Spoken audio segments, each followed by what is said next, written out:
schools calling, saying, we need you here. He's being disruptive in class.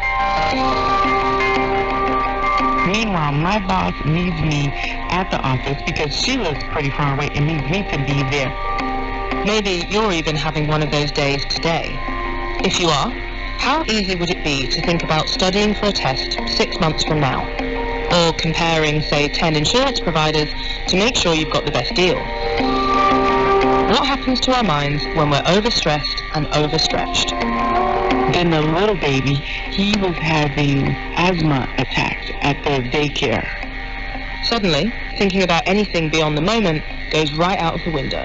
Nothing I planned would go accordingly. I was living in the moment. I just felt like shutting down. I'm Aisha Thomas-Smith. This is the BBC World Service, and in today's Why Factor, scarcity. I'm asking why, when we suffer a scarcity of mental resources, we fail to plan for our futures. That means, according to a Princeton psychology professor, that millions of people like Anne are finding it much harder than others to improve their lives. Not because they're untalented or don't want to, but because their brain circuitry is overloaded. And if you're not short of money, but are maybe trying to lose weight, this scarcity mindset could be hitting you too.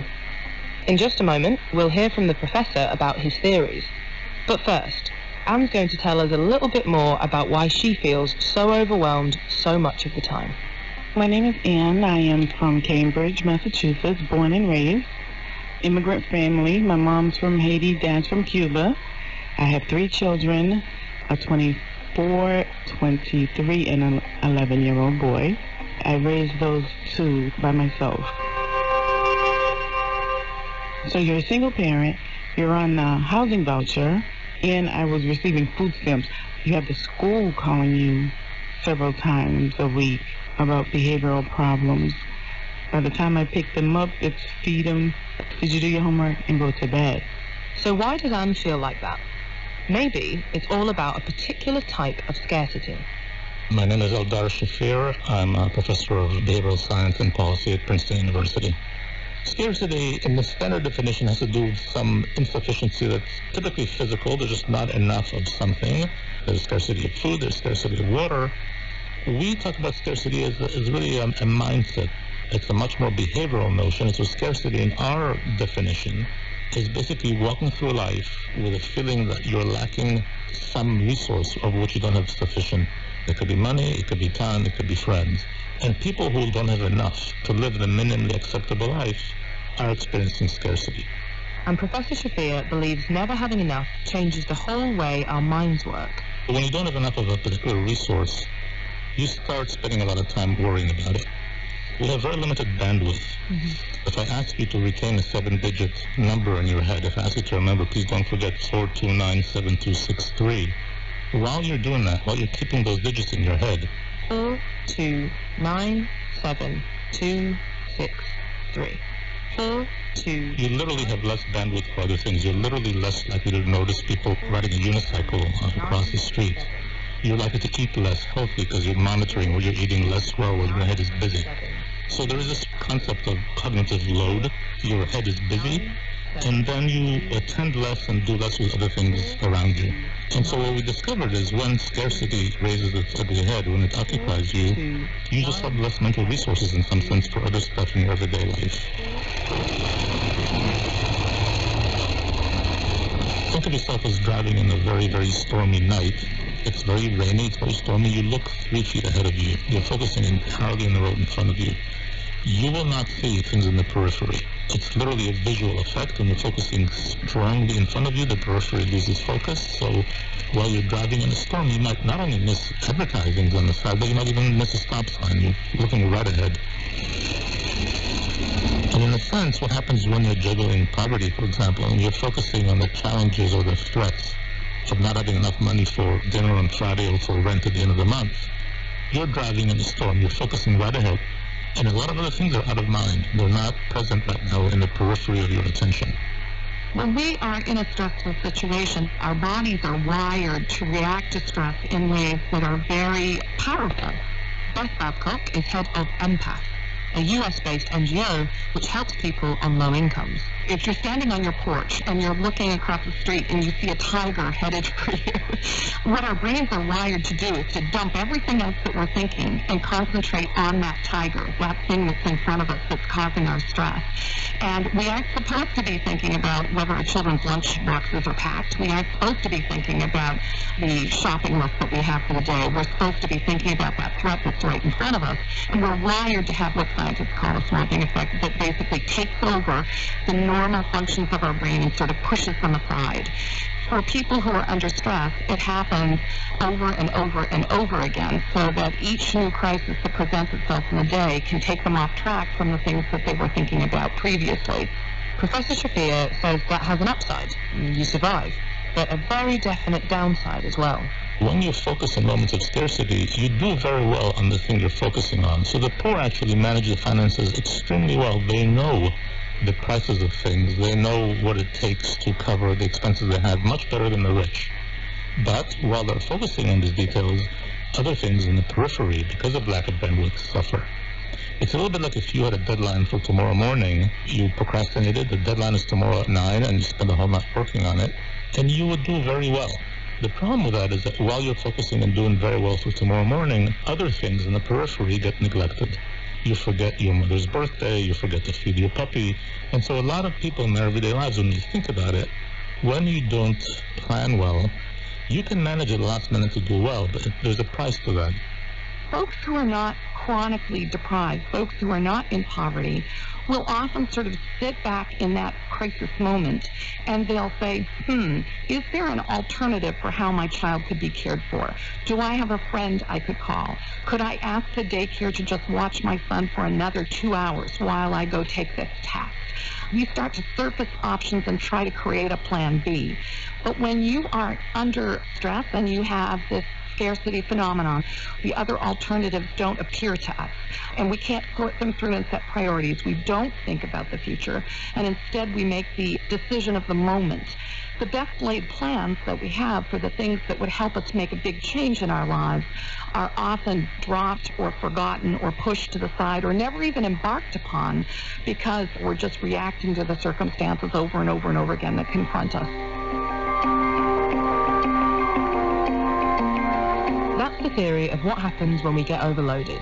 But how does it work in practice? Do you remember those 7 digits Eldar gave me to remember earlier? You do? Really? Okay, let's hear them. Alright, I will give you the benefit of the doubt. But just in case you forgot, they were 4, 2, 9, 7, 2, 6, 3. So I decided to try an admittedly highly unscientific experiment in central London. Could people hold a different 7 digits I'd chosen, 2, 7, 6, 4, 1, 8, 3, in their head, whilst then performing something which should be pretty simple? 2, 7, 6, 4, 1, 8, 3. Great. So now, what we need you to do is sing a song, any song that you know that comes to mind, while still trying to hold that number in your head, and then you're going to give us the number back afterwards. I'm trying to think of any song now, which is that fun game. Don't forget the number. Staying alive, staying alive. Whether you're a brother and whether you're a lover, it's staying alive, staying alive. Nice. Yeah, Perfect. there it is. Now give us the number. Oh no, 6, 4, 27, 18, 3. It was 2, 7, 6, 4, 1, 8, 3. So kind of similar. I got all the numbers though, just not in the right order. Ah, very interesting. I think as soon as your brain takes over thinking about something else, you lose any number that's in your head. It's like when you're talking to someone and you're trying to put your PIN code in. No chance. And some people really struggle to say the words to any tune while remembering my 7 digits. Chorus of any song. I'm just listening to The Greatest Showman and I can't even think of the song. I love that show! I'm not going to help you, but I would love to perform it right now. You can speak it. I can't think of one. I'm sorry. I can't think of one. Nothing? Nothing. Don't hang. How about the number? 27, 64, 13, 49. Close. It was 27, 64, 183. So you couldn't do the number or the song. That might be the worst of the day.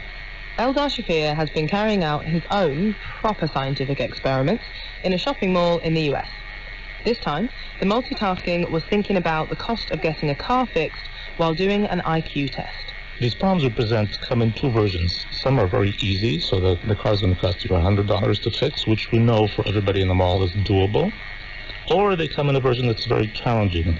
The car's going to cost you $1,500 to fix, which we know that for many people in this mall on that Saturday is a very, very complicated task. We ask you how you're going to go about taking care of this problem. And while you're thinking about it, we let you play these games on the computer to gauge your divided attention, how well you'll be able to attend to things. And what we show basically, if you divide the respondents, after the fact, into rich and poor by basically their household income, the rich, when they're worried about the manageable or the challenging car, perform just as well on the divided attention tasks and on the fluid intelligence and IQ tests. The poor, those whose income are lower, as determined independently, when the problem is easy, when the manageable car emerges, they perform just as well as their rich friends. There's no difference. But when you present them with imposing scenarios where there's a real concern because they can't manage how to take care of this and it becomes a real juggling challenge, they now perform less well on these IQ and divided attention tasks. It's as if they lost 13 IQ points. So a night without sleep lowers your IQ by 9 points, and we're saying, think about how you'd feel after a night without sleep. These guys who a moment ago performed just fine, now with these stressors and this cognitive load, are performing worse than how they would if they didn't sleep all night. So how would the same person react if at one moment they were rich and the next moment they were poor? Hi, I'm Anandi Mani. I am Professor of Behavioral Economics and Public Policy at the Blavatnik School of Government at Oxford. A big strand of my research deals with questions about how the state of being poor shapes the choices that people make in their lives. Professor Mani carried out an experiment with sugarcane farmers in Tamil Nadu in India. Most of the time they're poor, but when they sell their harvest once a year, they suddenly get their annual income all at once. For a short time, they become comparatively rich. So how does this shift in circumstances affect the way the farmers' minds work? Before the harvest, they're very down to the wire, very short on money, and after the harvest, relatively flushed. So these are two financial states for the same person, one very poor, one very rich. And then we look at their cognitive function. Basically, what we found is that the same person goes from doing quite badly in these IQ tests, which is right before harvest, to doing much better. And so if I had to compare what the before-after difference is, it's as if the IQ of the same person drops by roughly between 10 and 13 IQ points. To give a comparison, that's like the equivalent impact of somebody going from the age of 45 to the age of 60. It shocked us, for sure, in terms of the magnitude, the fact that this is something happening in their everyday lives. This is not as if we are triggering these events.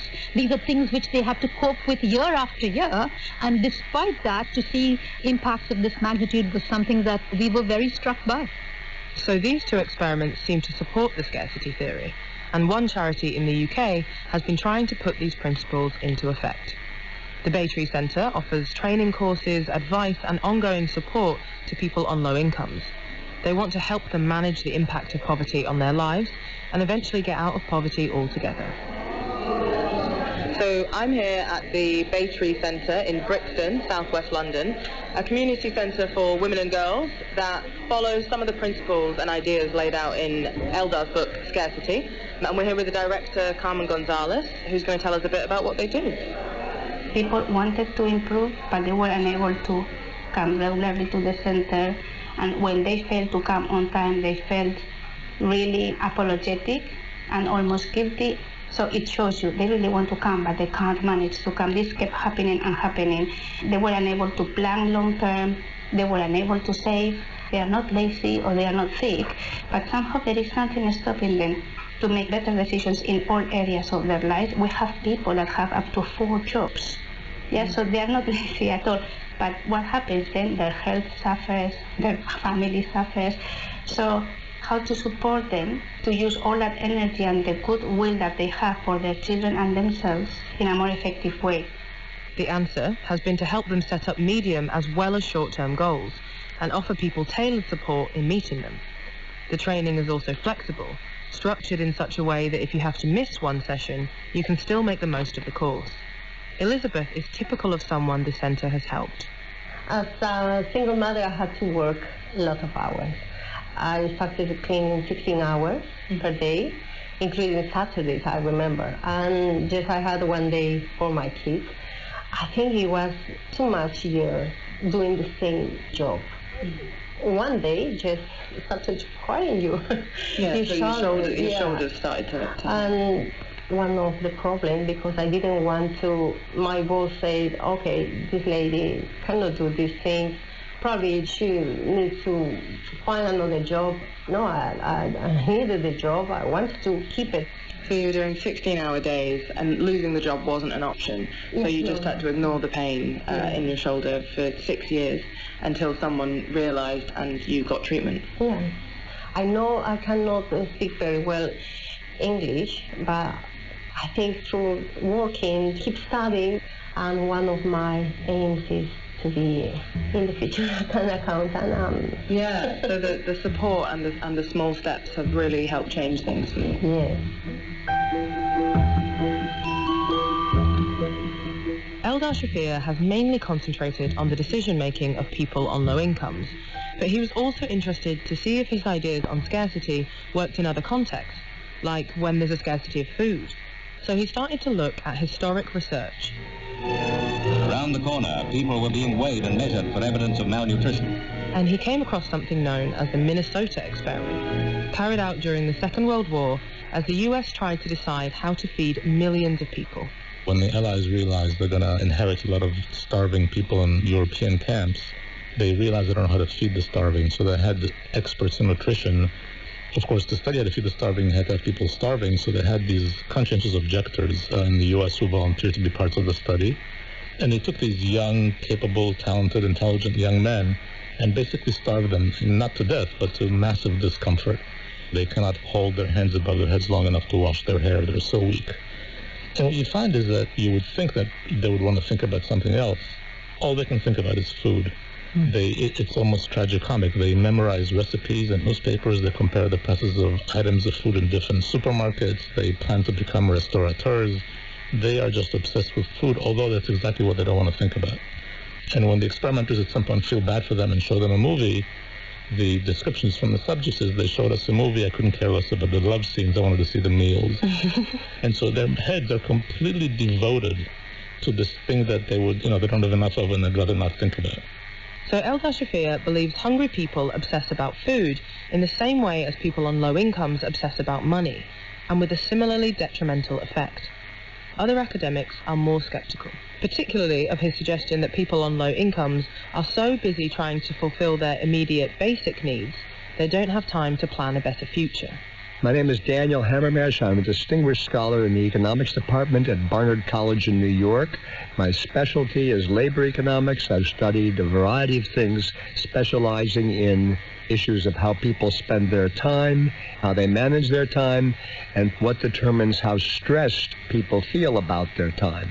The people who are feeling very pressed for money, poor people, are not usually very pressed for time. If you look at responses in surveys, which I've done in, I think, 4 countries, it's almost perfectly negatively related. Those who say they're pressed for time are high-income people who feel very little pressure about income. Those who say they're pressed for income are poor, don't say they're very bothered about a lack of time. And he thinks it's wrong to say a scarcity mindset is to blame for all life's ills. The experiments are scientific. They sound really quite clever. I just am worried about applying what is something very specific to broad generalizations about human behavior. One needs to be careful about that, because if you do that, essentially you're saying, poor people, you're stuck there forever, forget about it, you're never going to make it. So the hard question to ask is, does being a low-income person currently per se make it impossible for you to think about the future and to, as it were, dig yourself out of poverty? I'm somewhat dubious. Eldar Shafir, however, has no such doubts. The image of the poor person sitting down with their feet up on the table watching TV and laughing because the government is paying them, that image is much easier to conjure than to find in real life. It's just not very common. Most working poor work very, very hard. So when you see people exhibiting problematic behaviors, a lot of it comes from the context they're in, not necessarily from who they are or how they are. That's a real insight that we need to understand better, because it has enormous implications for what we do next. If you assume that people who don't have enough are imminently capable, if only you put them in a better situation, that's a much better incentive to put them in a better situation than if you walk around assuming they're like this because they're not trying or because they're not able to.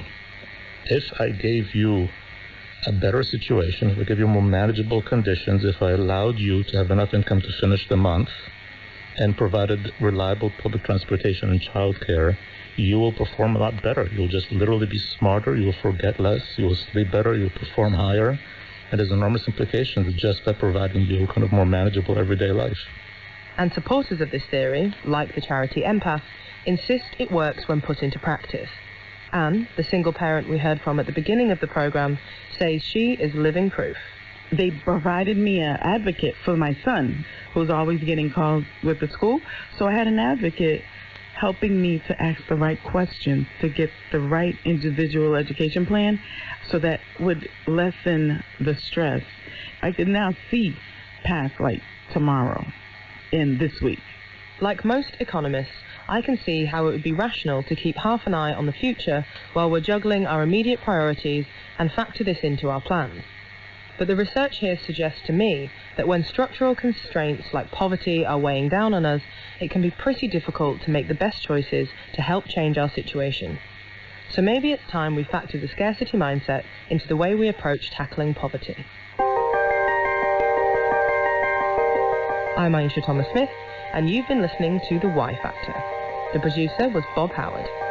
On the World Service website, you can hear other Y Factors on self-help, memory, the science of pleasure, and time perception.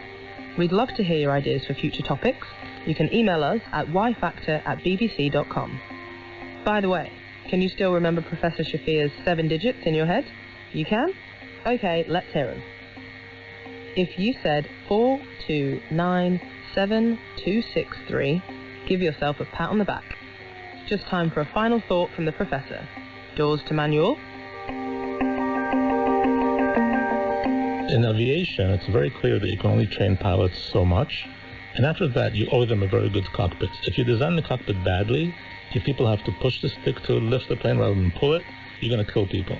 And so the whole idea is that once you have a pilot who is well-trained and tries hard, now you owe her a good cockpit to help her fly better.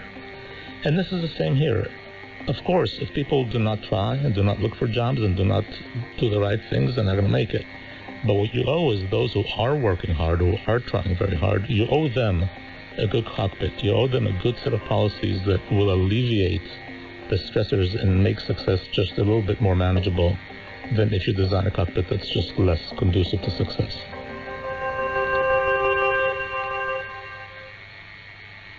This is the BBC World Service, following the first 100 days of Brexit. The British people have voted to leave the European Union. We gave the British people a choice. I have done everything I can to convince MPs to back that deal. Sadly, I have not been able to do so. We're going to get Brexit done. For 4 years, it divided a nation. Brexit. But when the United Kingdom left the European Union on the 31st of January this year, no one could have guessed how much the country would change. Not because of Brexit, but because of a global pandemic. The whole of the nation is so surprised, having to come to terms with this new way of life. We're worried about this virus now. Join me, Kaz Graham, and newly elected British MPs to hear how Get Brexit Done turned into Stay at Home. 100 Days of Brexit. Sunday at 13 GMT. Roadies play an essential role when it comes to staging live music events, from setting up equipment to ensuring the musicians sound just right. It's unglamorous, taxing work that's mainly associated with brawny, sweaty men. On The Conversation, 2 women who don't fit that archetype and who've managed to carve out hugely successful careers working with the world's top musicians. You'll hear how they got started and all the juicy behind-the-scenes action and drama that comes with the job. BBC News with David Harper. President Trump has said he hopes the presidential election in November turns into a referendum on his handling of the coronavirus pandemic, because he believes he's done a great job. In a televised town hall meeting, Mr. Trump insisted his decision to impose restrictions had saved lives, and he refuted claims he had failed to act quickly enough. Mr. Trump renewed his attack on China for failing to halt the spread of the virus. He said Beijing had made a terrible mistake. Earlier, the US Secretary of State Mike Pompeo had said there was significant evidence that the pandemic originated in a laboratory in the Chinese city of Wuhan, but he gave no proof. The prospect of more trade tensions between the US and China has spooked the markets. The price of oil fell, the value of the dollar rose, and futures markets in the US and Europe were down. More than 67,000 Americans have now died from COVID-19, but most states have begun to unwind restrictions imposed to contain the spread of the virus. A sunny weekend has seen large numbers travel to beaches and parks. The number of confirmed cases of COVID-19 in Brazil has passed 100,000, with more than 7,000 deaths, the highest figures in Latin America. President Jair Bolsonaro again appeared in public, shaking hands with hundreds of supporters and urging Brazilians to return to work. The British government has said it may decide to lift lockdown measures in phases. It said restrictions might need to be reintroduced to counter any flare-ups of the virus. The government in Venezuela says it will carry out military exercises along its coast after foiling what it called an attack by mercenaries on boats from neighbouring Colombia. Bogotá has denied any involvement. And the Green Party in Ireland has decided to enter talks on forming a coalition. It said any proposal must be transformative on climate action. BBC News. Hello and welcome to The Conversation, the programme about how women are rewriting the rules. Each week a frank discussion between two women with a shared profession or passion. I'm Kim Chakaneta. To be a roadie is not for the squeamish. Working to make sure musicians look and sound their best while on tour is demanding. It can mean 100-hour work weeks, constant travel, and questionable food. It's hot, sweaty, physical work that requires the coolest of heads.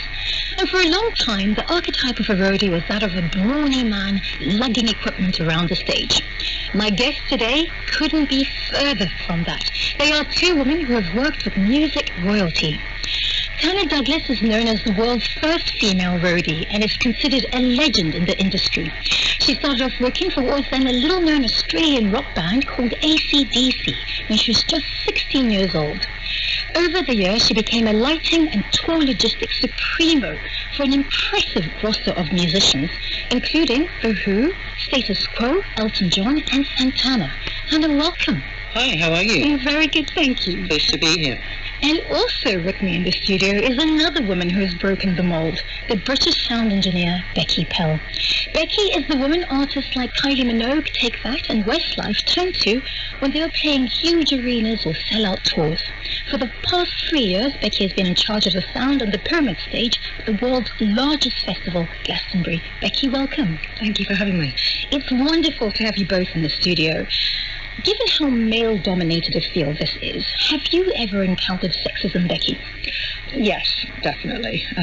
Being one of the first women to be doing it, certainly in the UK, people just weren't used to seeing a woman doing those kind of jobs, and there was scepticism. What would people say to you? It wasn't so much what was said. There would be a kind of vibe of you not being like the others. But there wasn't that much. I didn't have a great deal of blatant problems, sort of a slightly more undercurrent. But I did find that the best way to get through it was just to work hard and just show people that I meant business and prove them wrong. Okay. So work hard was your strategy, Becky. What about you, Tana? I mean, how did you deal with sexism? Yeah, I started a little bit earlier, so it was a little wilder and woollier out there. So it was more open. Never anything physical, but verbal, like, you're a girl, you can't do that. It's like, really? So, I mean, the worst thing you can ever do to me is say, you can't do that. It's like, oh, yes, here we go. So, you know, it's good, it spurred me on. But, you know, the rule of thumb I worked under was I had to work 120%. Okay. You know, and I had to do it right, and I had to work really hard, and I had to be able to lift, and I had to be able to operate, and I had to be able to lead. So I started crew bossing at a very young age because that actually established me quicker. Okay, so managing people at a young age that helps to establish you. Exactly, yes. And what do you think, Becky, was the key to getting you established? Just people getting used to seeing me around and growing in my own confidence. You know, you learn to take less nonsense from people as you get more well known and you get better at your job. But did you ever have to call people out and say, okay, unacceptable? Do you know what? I have as I've got older, but in my younger years, there were times now when I look back and think I definitely should have taken that further, but didn't have the confidence to do that, didn't know who to speak to, didn't really know whether I should be calling it out or I should just kind of battle through it. So I'm keen now for the conversations to be happening so that younger women kind of recognise that there is a sliding scale and there is... You have to toughen up a little bit. It is a fairly roughy-toughy, bantery, sweary world, and you have to learn to give as good as you get. You know, quite often if somebody says something that you consider is a little bit too far, just an arched eyebrow and excuse me is enough to let them know they've stepped over the line. You know, then obviously if things become a repeated problem, if you feel that somebody really is overstepping the mark, you can have a word with them. If necessary, you can take it higher, and if somebody's being physical with you or something, then you should definitely bring that to the attention of higher up. But it's rare in my experience. You can have a lot of fun with it, and most of the guys on the road are good people. Now, we use the term roadie, but there's certain people who don't like that term and would rather be referred to using specific titles like stage manager, instrument technician, or techs if you're going to use a collective term. What are your feelings, Tanya, about the term roadie? It was a negative term. It's like, oh, you're a roadie, you know, it's like you must be smelly and dirty.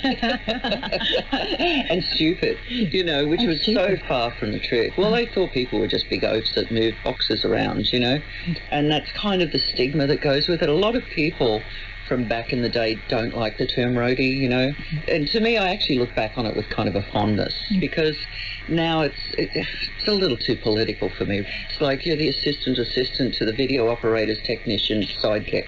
What? What do you do?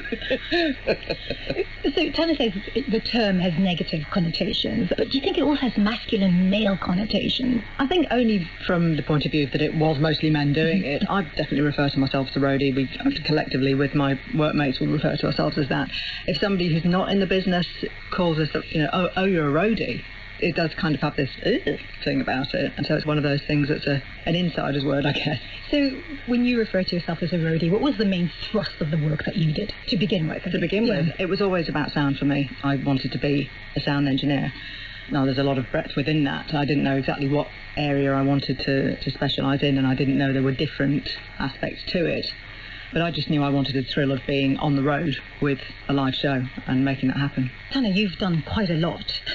But just tell us what was the main process of the work that you did? What was the focus of the work that you did? Well, I started off as doing backline, which has meant you looking after the guitars and the equipment, the drums, all that, setting all that equipment up, tuning it, looking after it on stage. And that's what I was doing, and that's all that really occurred to me to do, you know, in the beginning until AC/DC, we needed a larger PA because it was just so loud, and to get one's vocals over, that they sent me off to get one, and then all of a sudden it was like, oh, by the way, you're operating it. It's like, what? It's like, does it come with a book? No, it didn't. So that was my foray into sound. I couldn't get out of that quick enough. But only because it still wasn't enough equipment for the sound that was coming off the stage. Right. You know, so I ended up doing lighting. Lighting has a reputation for being exceptionally tough. How did you find it? It's long hours, yeah. I mean, maybe that's why they let me do it. No one else wanted to.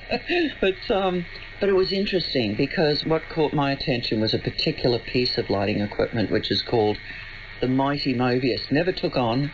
Can understand why. I had to wrestle that thing around Australia. It was used by the Rolling Stones originally, and it was a big, huge, round circle of trussing with a big, like, sombrero hat on top of it, and it climbed up. It was one of the self-climbing roofs. And so it climbed up, so you could actually have lights all the way around, front lighting, side, back lighting, and Neil Diamond used it. So I was actually hired by Neil at the young age of 16 and a half, I think I was by then, to look after this monster. So I wrestled with that every day for a couple of months.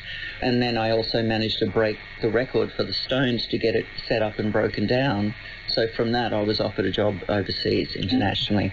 Wow. So lighting did me well. Now, Becky, you are a monitor engineer. Yeah. What is that, and how much are you dealing with the bands directly? Very directly working with the bands. So the monitor engineer is the person you might see at the side of stage. So that's me with my mixing desk there. And what I'm doing is making sure that everybody on stage can hear what they need to hear to play the show. You might see people with their in-ear pieces or with the floor monitors, the wedges, and they each have an individual mix of what's happening, and that's my job. Okay. Now, we've already established that the stereotype of a road crew is a big brawny man in a black T-shirt, for some reason, it's always a black T-shirt, shifting heavy gear with ease. How does the physical side of the job work for you, Becky? I think it's a lot of strategy, and you learn techniques for lifting things, and you get enough people around heavy stuff. It doesn't matter whether you're, you know, a 60-kilo woman or a 90-kilo bloke. There are no prizes for busted backs. So, you know, just don't be an idiot about lifting stuff. But, you know, you do learn techniques, you do get stronger when you're doing it, and it doesn't hurt to build a bit of strength, but use your head as much as you use your body, really. Right. And Tana, in the wild and woolly days of the, you know, when you started out, I mean, how were you coping with the physical side of the job? It seems I was quite good at it. I mean, I was quite strong. I was a swimmer, I guess. Maybe that helped. I don't know. I was toned, had good muscle build, and I was kind of average height, so that helps as well. And I wasn't going to take no. So it's like, well, can you lift that? I mean, I was notorious for lifting a W bin up onto a stage on my own. What is that? It's a huge, well, what do you think that weighs? 350? Oh, about 350 pounds. It's a huge bass cabinet for a PA that they used to use. And again, it's all pivot and balance. So you rock it back, you flip it, and you push. So you never really get that 350 pounds if you do it right. I would load trucks, like 5 trucks in a night, because I had an eye for it, and I could tell if something would clear the roof by 1/4 of an inch or 1/2 an inch. So all of that sort of stuff, nothing scared me. So whatever it was, it's like, I'll do it. And you were definitely fearless, because you ended up, you know, working for AC/DC at a really young age. And I just want to go back, because you had been in and out of boarding school, right? And you ended up in Sydney. Right. And you were invited to a gig there in Sydney. Right. And it opened up this world of live music before meeting AC/DC in their very early days. What was it like that time? When I started with AC/DC, it was right at the very, very beginning. They hadn't even finished their first album yet. So I kind of became an integral part of their growth, because we all lived in one house, you know what I mean? So it was all very, very close, and they never even asked me, my age, you know, and they only asked my mother if it was okay if I worked with them, because she was cooking them a free meal, I think. The starving band's going to turn down a free meal. They're like, okay, can she come? Okay, cool, let's go. Can we take that chicken with us? Yeah. And during that time, being on the road when you were 16, 17, I mean, were there any situations where you had to shield yourself from unwanted advances or difficult situations?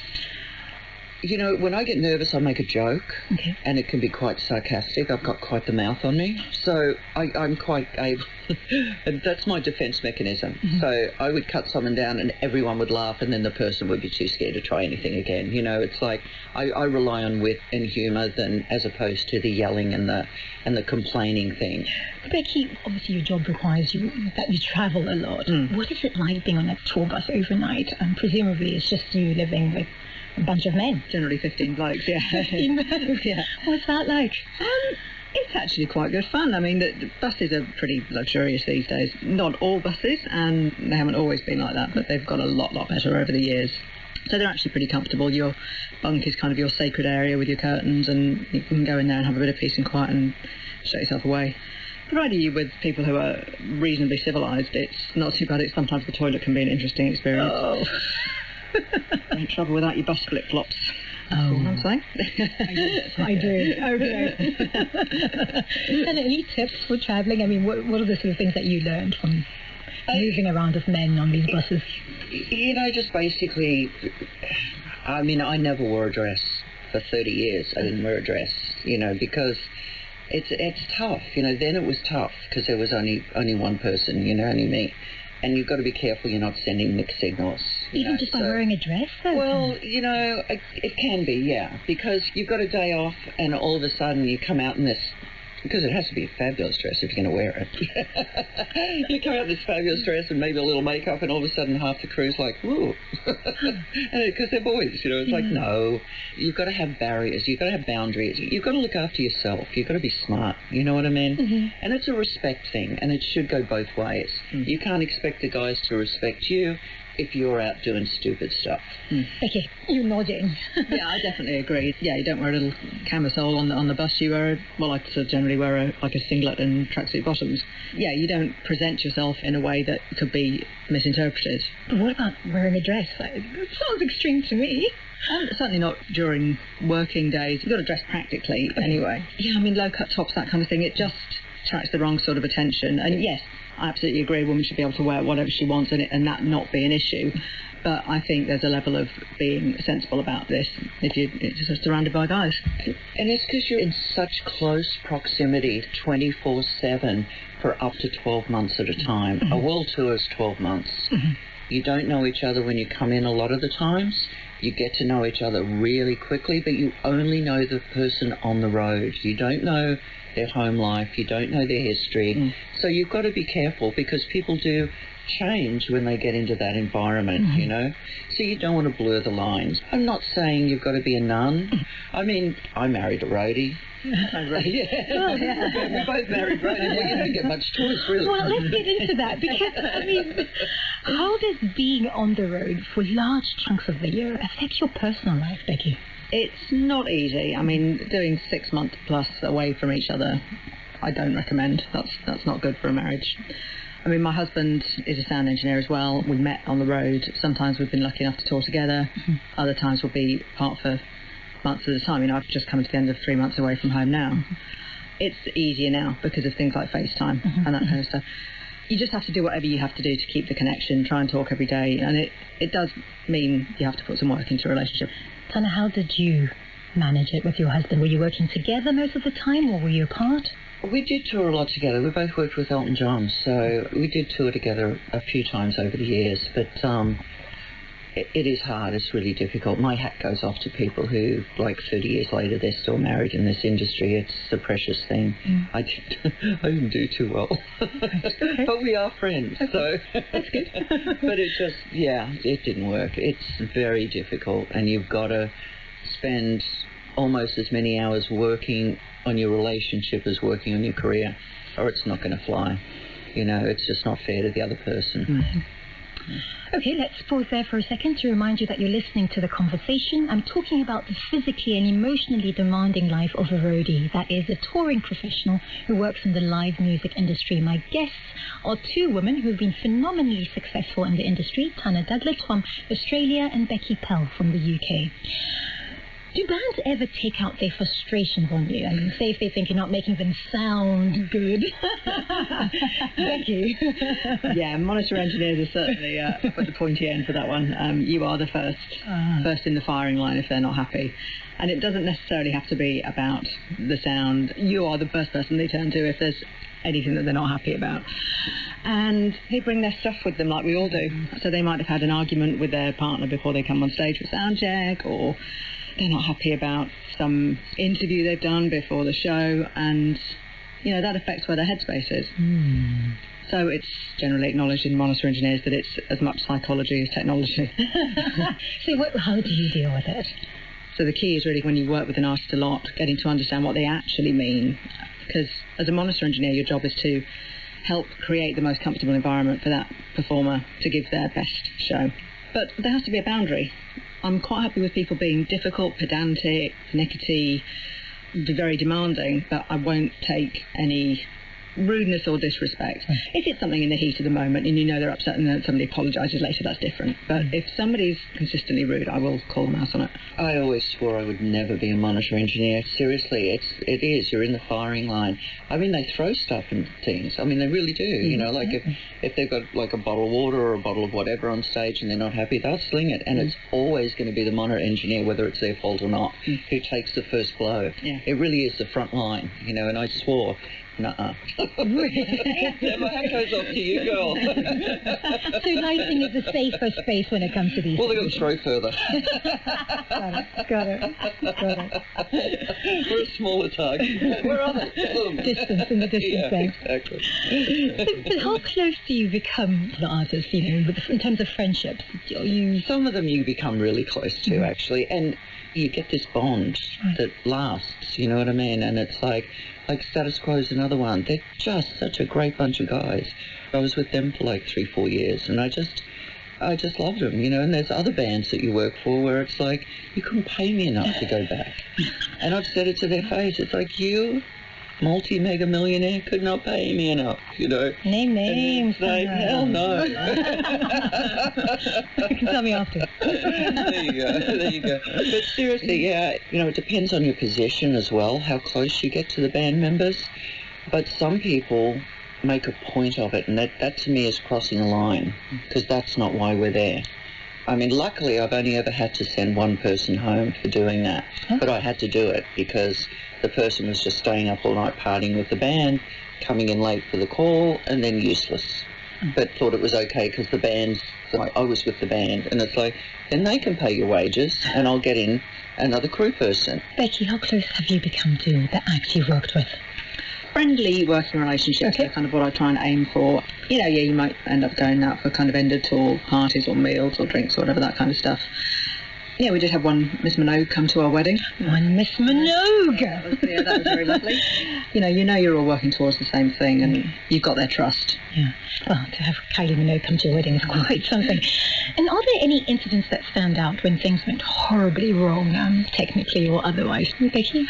Yeah, we've had to stop a couple of shows halfway through. The more technologically advanced shows have got, things like video lighting, the click track that the drummer will play to keep everybody in time, is all synced up by something called time code. And occasionally there'll be a problem with that, and it'll drop its guts, and everything will go out of sync. And we've had one incident where actually the click was basically playing double time, so the poor band were like going it was an equal parts horrifying and hilarious. And we did actually at that point just have to stop the show, and the production manager had to come out and just say, look, ladies and gentlemen, this is a live show, and sometimes things go wrong, and tonight something's gone wrong.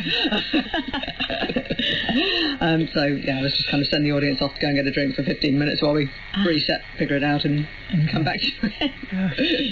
It's like music, things go wrong, you just have to deal with it. Yeah, so it certainly requires a cool head, doesn't it, Becky? Yeah, the more high stakes and the more kind of busy things get, the cooler you have to be about it. Now, Becky, this strikes me as a job where you can have incredible highs and incredible lows too. What has been the absolute highlight of your career so far? Oh gosh, I mean, there'd be a couple. The first time I did Glastonbury, running monitors at Glastonbury, which is the biggest festival in the world, and I was apprehensive about taking that on, because I was like, am I up to this? And it was a challenge, and as soon as I sort of caught myself thinking I'm up to this, it's like, right, you've got to do it then, haven't you? And it was fantastic. It just came down to a lot of preparation and a good team and good planning, and actually executing that and seeing it all come together and looking out at that sea of 200,000 people. That's pretty great. But weirdly, actually, my best moment at Glasgow was probably not music related, but the Dalai Lama came on stage to talk to the crowd on the pyramid, and as he left, he shook my hand, which was, that was pretty mind-blowing. Turner, career highlights for you. What's the single biggest moment that you can... I know there's probably a lot. I think a cool moment was Madison Square Garden with Elton John, and Yoko came on with Sean as a tribute. Sean Lennon. Sean Lennon, as a tribute to John. So that was kind of a really special moment with the whole audience and the band and the crew in Madison Square Garden. I mean, it's just, you've got to do the garden at least once, Now, Becky, you also teach yoga and meditation when you're on tour, and yoga and being a member of the road crew seem diametrically opposed. I mean, are they? There's actually a really odd common thread there, because whether I'm mixing monitors for a band or I'm teaching somebody yoga and meditation, what I'm aiming to do is help them to find a comfortable place to be. So whether that's to give their performance from, or a comfortable place in their own body and mind. completely different ways of getting there, completely different methods, but that's the overriding aim for both. And Tana, what has been the secret to your career longevity? I think you build a reputation, that people respect. What about away from the reputation aspect of it, in terms of taking care of yourself so you're able to do the job? Are there any things that you've done specifically to help you along the way?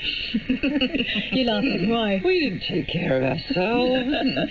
Well, actually, no, I did have two go-tos. One was horse riding, and I've tortured a lot of crews with that. Come on, boys, it'll be fun. As they're bouncing around and falling off in fields. But fair whack, they did give it a try. And swimming. So swimming's my zen. I'll just swim for hours, miles. So when you started out, Tana, it was rare to have a woman on the crew. Has that culture shifted, or more women entering the field now?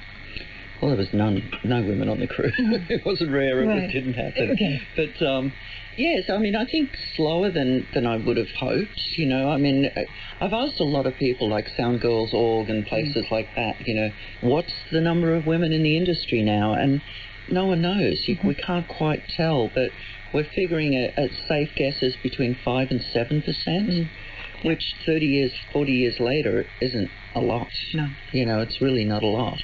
Anecdotally, Becky, from when you started out to now, are things changing? Are you seeing more women coming into the field?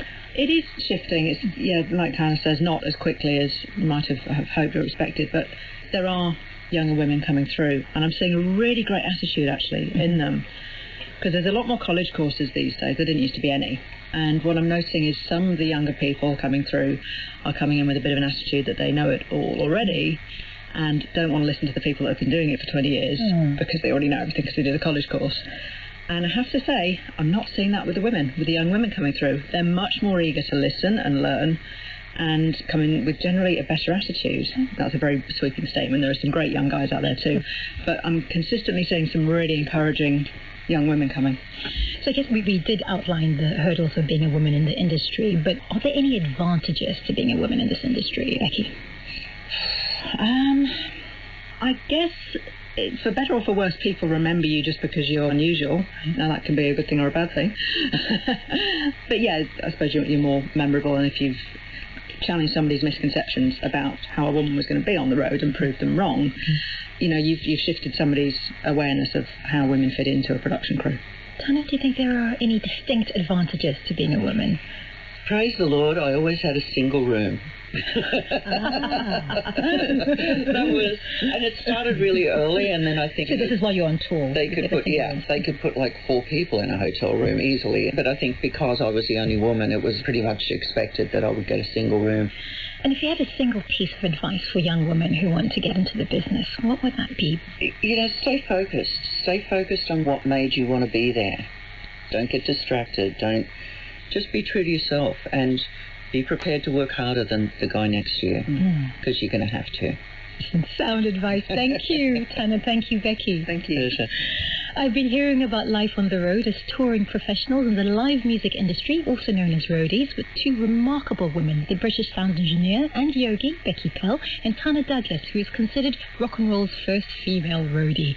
The full archive of every episode of The Conversation can be found. Search online for BBC The Conversation. You can listen to past episodes there and subscribe to get future episodes each week. Thanks for listening. I'm Kim Chakaneta. This is the BBC World Service, where people from around the world are sharing their experiences of the coronavirus outbreak. I barely go out because I concern my personal safety more than this virus. My Chinese housemate went out for grocery shopping with face mask. Some teenagers shouted, "Chinese virus, go back to your country." The response, coronavirus. Tuesday at 8:30 and 15:30 GMT. And at 3:50 GMT, Sporting Witness.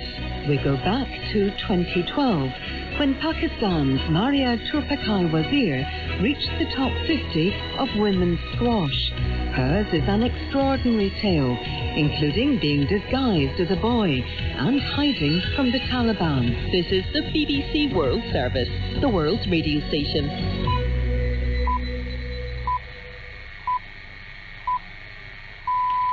Welcome to the forum, coming up after the BBC World Service News with me, Bridget Kendall. In 1918, just over 100 years ago, as World War I was about to end, many countries were overwhelmed by a deadly influenza outbreak, which was to turn into one of the worst pandemics the world had ever seen. The so-called Spanish flu virus infected roughly 1/3 of the global population, proving fatal in possibly up to 20% of cases. In the end, the pandemic ran its course and the world recovered. But a century on, we're remembering it again as we look back in history for lessons to help us understand better the current coronavirus pandemic we're all going through. So what exactly happened in the Spanish flu pandemic, and what can we learn from it? I'll be joined by 3 pandemic experts to take us through the history of the Spanish flu, all on the forum after the news. Hello, I'm David Harper with the BBC News. President Trump has attacked China for failing to halt the spread of coronavirus. In a televised town hall meeting intended to relaunch his presidential campaign, Mr. Trump said China had failed to cooperate with international requests to help while the disease was spreading through the city of Wuhan. John Sopel reports. There's been a marked deterioration in relations between the two economic superpowers, with the US increasingly accusatory, suggesting the outbreak didn't come from a wet market in Wuhan, but from a laboratory in the city. Last night, Donald Trump said he thought the Chinese had made a horrible mistake that they didn't want to admit. He accused Beijing of a botched cover-up. They tried to put out the fire, but they couldn't, he claimed. The president also said that at the right time, his administration would present evidence on China's involvement in the spread of the virus. Neither World Health Organization officials nor American scientists have been given access to the laboratory. In the town hall on the Fox News channel, President Trump also said he was confident there would be a vaccine for coronavirus by the end of the year. We have to get a vaccine. Whoever gets it, I'm gonna be their best fan in it. I need the vaccine. This country needs the vaccine. And you're gonna have it by the end of the year. Health officials have said they believe it will be at least 12 to 18 months before one can be developed. Mr. Trump rejected criticism that his administration had acted too slowly, insisting his decision to impose restrictions had saved lives. He said he hoped the presidential election in November would turn into a referendum on his response to the pandemic, because he believed he'd done a great job. The prospect of more trade tensions between the US and China has spooked the markets. The price of oil fell, the value of the dollar rose, and futures markets in the US and Europe were down. The main indices in Asia were closed for a public holiday. The number of confirmed cases of people suffering from COVID-19 in Brazil has passed 100,000, with more than 7,000 deaths. The latest figures are the highest in Latin America. From Sao Paulo, Katie Watson reports. The spread of coronavirus has stepped up a gear in the past week, but Brazil's President Jair Bolsonaro continues to downplay the severity of the virus and still flouts global health guidelines designed to curb the spread of it. On Sunday, once again, Mr. Bolsonaro spoke to crowds of supporters in Brasilia, some of whom were calling for military intervention. His appearance provoked strong reaction from his opponents. The head of the lower house of Congress, Rodrigo Maia, said that Brazil was fighting against coronavirus and the virus of extremism, the worst consequence of which is ignoring science and denying reality. Katie Watson reporting from Sao Paulo.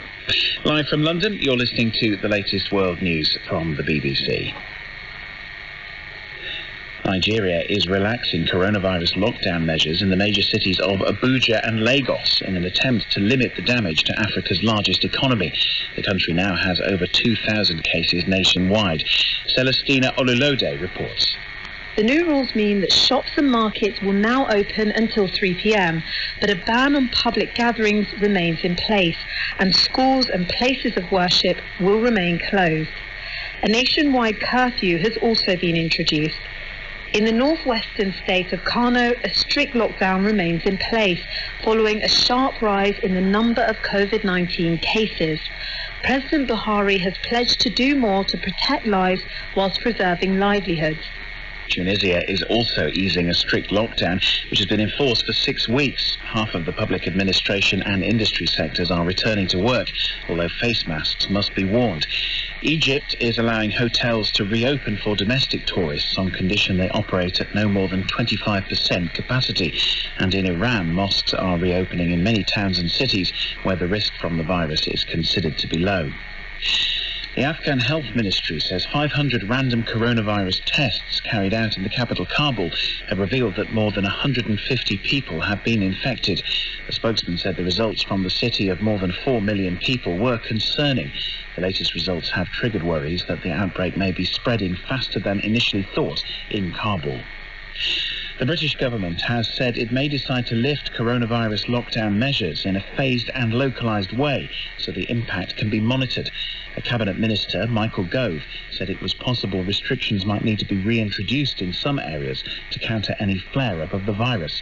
The Prime Minister Boris Johnson is expected to announce further plans in a week's time. The official number of British deaths linked to the virus now stands at more than 28,000. BBC News. 100 years ago, the planet was reeling from one of the deadliest pandemics in history. A highly contagious influenza virus had swept through almost every country on Earth. 1 in 3 people fell ill. For perhaps 1 in 5 of them, the infection was fatal. It was a catastrophic blow for a world already struggling to recover from the devastating consequences of the First World War. Yet once the pandemic subsided, the world recovered and seemed to move on, even though it had claimed millions of lives, more than World War I, or possibly more than both the 20th century's world wars put together. It became known as the forgotten epidemic, until interest in global pandemics, and especially the current coronavirus crisis, put it back under the spotlight. I'm Bridget Kendall, and today's edition of the Forum from the BBC World Service is devoted to the Spanish flu pandemic of 1918, where it might have originated, what measures against its deadly march proved effective, and why it was known as the Spanish flu when it didn't start in Spain.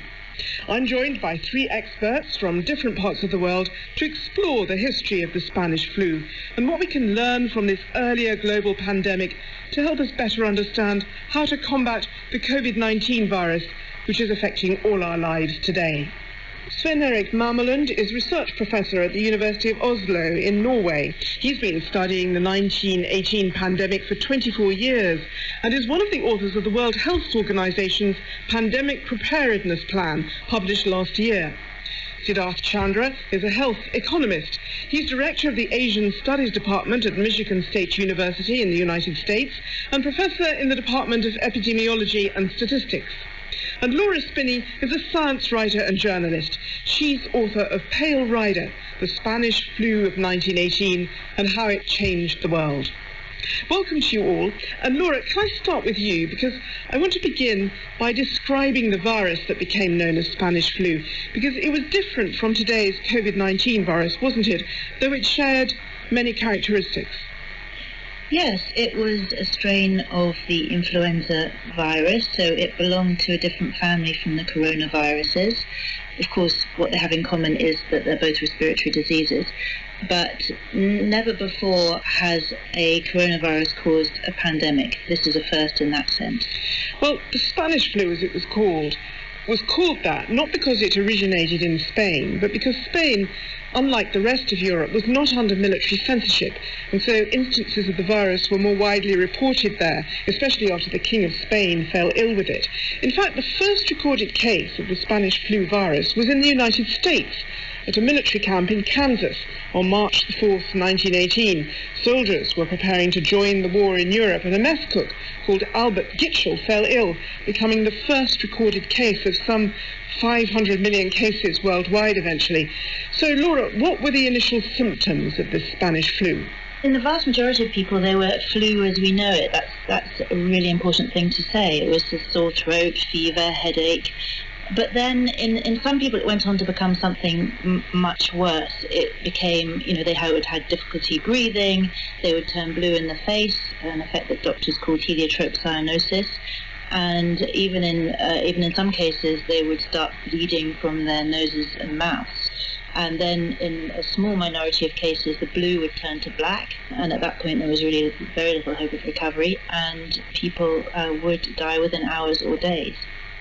Well, those sorts of symptoms from the Spanish flu 100 years ago do sound somewhat different from what we know about COVID-19, which typically at the onset is a high temperature and a cough, a dry cough. But there are other similarities, aren't there? For example, in serious cases, in both epidemics, the antibody system goes out of control and pneumonia can set in. Yes, absolutely. So that's really interesting because, in fact, what kills in both diseases seems to be a massive inflammatory reaction. In both cases, it's true that at the very end, in the terminal stage, if you like, there is not much virus left in the lung. It's the inflammatory reaction that is doing all the damage. It's called a cytokine storm in technical terms. And there's another big difference between these two epidemics too, isn't it, which is the kind of people who found that they were vulnerable. We're very attuned to the fact here that particularly elderly people are vulnerable, but much younger people don't seem to me. But that was different in 1918, wasn't it? Yeah, and that's why it was, I mean, one of the reasons why it was so absolutely devastating. I mean, flu normally affects the very young and the very old, but in 1918, the most vulnerable age group was those between 20 and age 40. And that means it was killing the kind of breadwinners, the pillars of families and communities at a time when there wasn't much of a social welfare net, and leaving behind all kinds of dependents. So it was devastating, obviously, to individuals, but also to communities. Now, Siddharth, you've tracked how British India was particularly badly affected by the virus, with an estimated 17 to 18 million fatalities, I believe. What do we know about how the virus got there, where it arrived in India, and how it spread? The story of how the virus got to India is quite similar to the story of how it reached many other parts of the world. As demobilization was taking place in Europe during the end of the First World War, a number of British Indian troops got onto ships to come back home to India. And it's believed that they brought the influenza virus on a troop ship that was destined for Bombay, what's now called Mumbai, on the western coast of India on the Arabian Sea. And from there, we've studied the evolution of this pandemic across the Indian subcontinent. And what we see is waves of mortality cresting in western India first. Not too long after that, on the southeastern part of India, which is the location of Madras, now known as Chennai, which was in itself a major garrison town. But after having hit the west coast of India and the southern part of the Indian peninsula, the pandemic moved almost wave-like north and eastward until it exited India on the northeastern side, beyond what is now the state of West Bengal. Now, India is an interesting case because the common assumption is that flu is a winter illness, attacking people once the cold weather sets in. So I wonder why you think it created such havoc in India with its warm environment. Isn't flu supposed to hate sunshine and hot weather? This is a very important point because we are seeing echoes of this phenomenon with the coronavirus as well. And we know that coronaviruses are also very strongly seasonal in their character. For example, there's a cold season, and it usually occurs during the colder and drier times in the year. So then, why then was India so badly affected by the influenza pandemic? If you think about the virus, the influenza virus, it is a parasite. It needs a host in order to survive. And so you would expect that if somebody coughs out the virus in a hot and humid climate, then the survival time for that virus is going to be much shorter than it would be in a cooler and drier climate. And so one can hypothesize that even though the temperature, the climatic conditions in India were not ideal for the spread of the virus, it was probably very effective in spreading for two reasons. First, that the populations were immunologically naive. The bodies had not yet experienced this virus and were not able to mount effective immune responses. But secondly, and very importantly, the more densely populated districts of India suffered a heavier toll in percentage terms than did the less densely populated districts. And what this suggests to us is that the proximity of people to each other was high enough that the virus didn't need to survive for very long periods of time in this hostile, hot and humid climate in order to be effectively transmitted. Sven Erik, can I bring you in now on the global picture for the 1918 pandemic? Because you've been looking at this for over 2 decades, and I wonder what your observations have shown on a global scale. What kind of people were most vulnerable, and how their profile compares with those most at risk around the world today? Well, so we believe that something between 50 and 100 million people died on a global scale, so that would be something between 2.5% and 5% of the inhabitants died. But we saw large variation across countries. For example, mortality per population was basically below 1% in North America, in Europe, in Australia. But India had 10 times higher mortality than Norway. But we also saw that some particular groups were harder hit than others. For example, we saw that Labrador, which basically have indigenous populations living there, like the Inuits, they had a mortality of 1/3. So a third of the people in Labrador died. The corresponding mortality in Alaska was 8%. And we also saw a very high mortality in the Pacific. For example, on Western Samoa, mortality was 24%. And so what do we read into that? Is this about overcrowding, as we heard from Siddharth, or is it other factors, being susceptible because no immunity, or other things still, like, for example, malnourishment? I believe that the Spanish flu virus was worse than its reputation. Because if it wasn't for the fact that a large part of the population, at least those living in Northern America, in Europe, in Australia, New Zealand, in well-connected societies and cities, they had some pre-existing immunity to fight this 1918 flu virus, especially among the elderly. But in some of these isolated places in the world, they had less immunity. Let's just focus a bit on this question of immunity.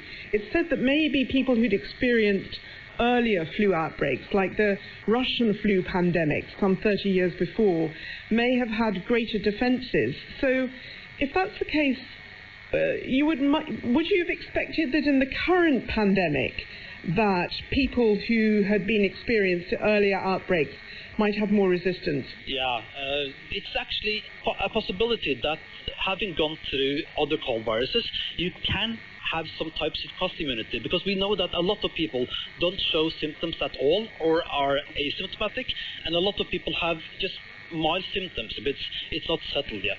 We don't know too much about it. Laura, going back to 1918, in the absence of all these possibilities of vaccine and so on that we're hoping for today, what did people take to make them feel better? Because pharmacology was in its infancy too, wasn't it? So what was popularly prescribed? Yes, it was still a time of sort of concoctions and plant-based cures, and not very scientific at all. They had no antivirals, no antibiotics, which would have treated the bacterial pneumonia that killed most victims, and no vaccine. What did they have to fall back on? They had the so-called wonder drug, aspirin, though they probably gave it at far too high doses, aggravating the underlying inflammation. They gave the anti-malarial drug quinine, and the irony of that is that a relative of quinine, hydroxychloroquine, also an anti-malarial drug, is being prescribed for COVID today. They also gave that probably in too high doses, provoking tinnitus, vomiting and other side effects, which in some cases might have been worse than the disease itself. They tried anything and everything in their medicine cabinet, and then when those didn't work, they fell back on even more ancient cures. So some doctors in some parts of the world tried bloodletting. There was recourse to what we would call the alternative medicine, although it didn't take on that name until after the pandemic, things like homeopathy. And when those didn't work, it was home remedies, folk cures, burning mixes of herbs in front of the house, and finally, prayer. Well, there was, of course, also mitigation, new ways of behaving to try and protect people from the contagion in 1918. So, Laura, tell us a bit more about what social distancing there was in Europe, for example.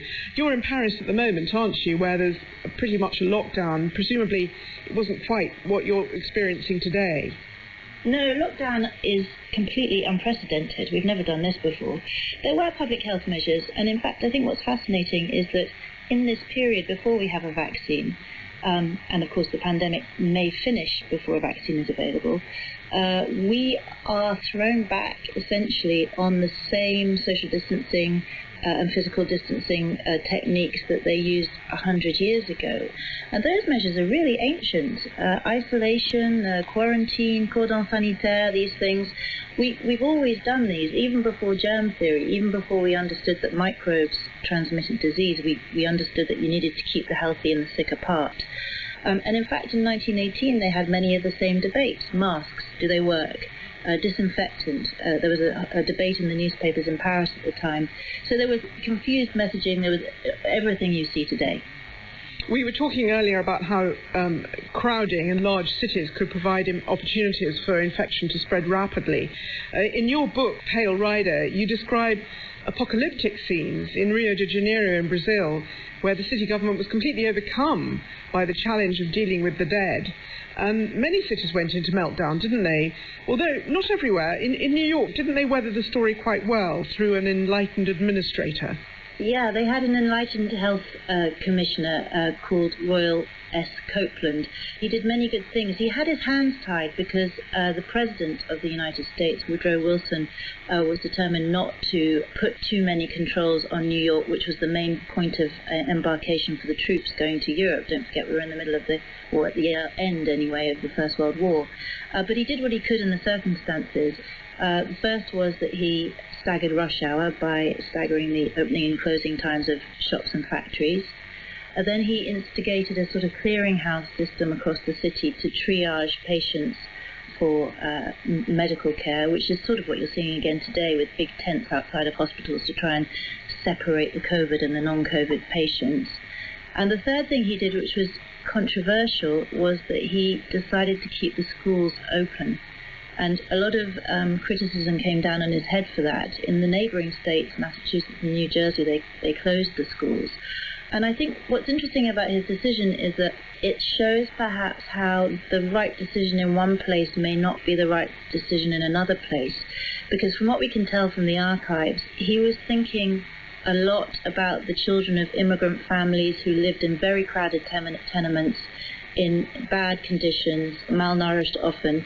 And he wanted to keep them basically under surveillance, perhaps fed to, and he wanted also to use them to transmit public health messages back to their families who often did not speak English.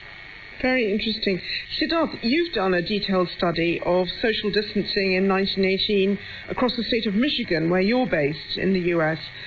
A 3-week restriction was imposed and then lifted at the same time across all 83 counties, wasn't it, despite them having different levels of exposure to the virus. I realise this is new research and not yet published, but what did you discover about the optimum timing of restrictions for the 1918 epidemic? One of the things that we discovered when we were looking at the data, not just for Michigan, but for the entire United States, is during October of 1918, when the lethal wave of the pandemic washes across many countries in the world, in the United States we sometimes see a double bump. So if the restrictions on movement were imposed very early in the course of that October wave in a county, then as soon as it was lifted 3 weeks later, the epidemic took off in that county. And so what you would see is this very lopsided pattern of infections where you would see very little in October 1918, but then in December 1918 you'd see a very high peak. For areas like Detroit, which is one of the epicenters of the coronavirus pandemic today in Michigan, we see the opposite. It was one of the early places to be infected in 1918 and was in fact one of the triggers for the imposition of these restrictions on movement. And because Detroit had the imposition in place relatively late during its autumn wave, we don't see much of a second wave when the restrictions are lifted. Sven Erik, I wondered about measures to counter the movement of pandemics today, given the way our world is so globally interconnected. I mentioned that you helped write the WHO's preparedness plan published last year, and I wondered what advice there was there and how far it's proved to be a useful blueprint for what we're experiencing now. Yes. If you had any type of pandemic, we suggested to, have proper hand hygiene, respiratory etiquette, use face masks for symptomatic individuals, surface and object cleaning, increased ventilation and isolation of sick individuals, and also to give travel advice. So if you went on to have a moderately severe pandemic, you should do all of the ones that I've just mentioned, plus avoiding crowding. If you went on to a higher severity pandemic, we suggested to also use face masks for the public, and also to close down schools. And if we had an extraordinary severe pandemic, we would suggest everything that I just mentioned, plus closing down workplaces, and as well as imposing international travel restrictions. But we did not suggest to close down borders or the lockdowns that we see across the globe today. Laura, we've already made mention of the second wave of the Spanish flu virus that came in the final months of 1918, and which was far more dangerous than the earlier and later waves. Was it a total surprise? Not an a complete surprise in some parts of the world. In some parts of the world, people had remembered or noticed that flu pandemics came in waves, but they couldn't have said anything about when or how severe. It erupted in the latter part of August in the Northern Hemisphere, and it was far more severe. The thinking at the moment is that at some point in the summer, the virus mutated. So when it re-erupts in August, it's now the highly virulent pure pandemic strain, and it's very contagious, and it spreads everywhere. So that was the one that was basically responsible for the vast majority of the 50 million deaths. That virus emerged in the summer, which is very un-flu-like. And I just wanted to say everything that said earlier about the seasonality of flu is obviously correct, but we don't yet know about the seasonality of this coronavirus. And some of the coronavirus experts I've been talking to are very anxious about the narrative that is going around that it may be seasonal, and that warm weather might protect some of the countries in the global south, whereas there's no evidence for that. Well, I'm sure everybody listening will want to hope that this time we might be able to avoid a second wave of COVID-19 later this year, and that if it does come, it will be less dangerous than it is at the moment. Sven Erik, what's your view on this? Can you give us any assurance? No, I'm afraid not. But the point about these NPIs, these non-pharmaceutical interventions, is see that this wave is going to be quite long and flat. But once we lift some of these interventions again, I'm quite concerned that we will see an upsurge in new cases and new hospitalizations and deaths. So we might have more waves, for sure, but not necessarily more lethal second or later waves. Laura, your thoughts? Yeah, I think it essentially depends on us. I think that's the point. From what I can tell, the coronaviruses they're not very changeable. They're much less changeable in themselves than the flu virus. So the opinion seems to be that this virus is unlikely to mutate into something worse. But there could be there's even likely to be a second wave because of human behaviour. So essentially it's up to us how big or how small that wave is. And it will all be about how we come out of lockdown and understanding that lockdown is not the end of it and that we're going to have to come out in a very graded, gradual way. Thanks to all three of you. We'll be back in a minute when I'll be asking what the consequences of the 1918 virus were, ways in which it changed the world and ways in which it did not, and whether that can help us foresee how COVID-19 might affect the way we live our lives in the longer term. This is the BBC World Service. How does washing your hands help stop the spread of coronavirus? The best thing people can do is simply to wash their hands. Soap and water should kill the virus. What makes the spiders in a web. Spiders build their webs based on genes. They don't need to learn how to make a web, so even very, very young spiders can build webs straight away. What is the science behind social distancing? We can say that more or less individuals make about 15 contacts per day. But it's not just decreasing the number of contacts. It's very important to understand with whom these contacts are made. And how can we manage stress? The hormones that are released, they're responsible for preparing the body for action. I actually want you to exhale forcefully where your middle of your body narrows. Understanding our world and looking to the future. Science on the BBC World Service at bbcworldservice.com.